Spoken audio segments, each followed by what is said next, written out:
নামে মাত্র সংস্কার হলে হবে না, দিতে হবে আইনি ভিত্তি। বিস্তারিত সংবাদ। জামায়াতে ইসলামীর সহকারী সেক্রেটারি জেনারেল হামিদুর রহমান আজাদ বলেছেন, নামে মাত্র একটা সংস্কার হলে হবে না, সংস্কারের আইনি ভিত্তি তৈরি অপরিহার্য বিষয়, যার ভিত্তিতে আগামী ফেব্রুয়ারিতে নির্বাচন হয় এবং সেটি নিশ্চিতভাবে এই সময়ে যদি করতে হয় তাহলে এটার আইনি ভিত্তি দিতে হবে। জুলাই জাতীয় সনদ বাস্তবায়নের পদ্ধতি নিয়ে গত বৃহস্পতিবার জাতীয় ঐকমত্য কমিশনের সঙ্গে রাজনৈতিক দলগুলোর আলোচনায় হামিদুর রহমান এ কথা বলেন। আসলে বাস্তবায়ন প্রক্রিয়ায় আমরা কোনটাকে প্রাধান্য দিচ্ছি? আমরা কি সংসদকে প্রাধান্য দিচ্ছি? না। জনগণের যে অভ্যুত্থানটা হয়েছে, আবার বিপ্লব অভ্যুত্থান বিতর্ক চলছেই, এটাও মীমাংসা হয়নি। শব্দ যেটাই থাকুক না কেন, আমাদের প্রাধান্য কোনটা পাচ্ছে?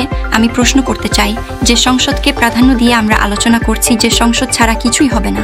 অবশ্যই হবে না যদি সংসদ থাকতো, যদি সংসদের ডিরেকশন, নির্দেশনা, উদ্যোগে গণবিপ্লবটা হতো বা অভ্যুত্থানটা হতো। সংসদের সিদ্ধান্তের ভিত্তিতে কি অভ্যুত্থান হয়েছে? নো, এটা জনগণের অভ্যুত্থান হয়েছে, ছাত্র জনতার আন্দোলন, বিপ্লব, অভ্যুত্থান হয়েছে। তাহলে এটা একটা পার্ট, অভ্যুত্থান একটা পর্ব। নাটকের যেমন বিভিন্ন পর্ব থাকে, রাইটাররা বই লেখে, পর্ব থাকে, সংবিধানের বিভিন্ন অধ্যায় আছে, এরকম একটা পর্ব। কমপ্লিট কোর্স এটা হয়নি এখন পর্যন্ত।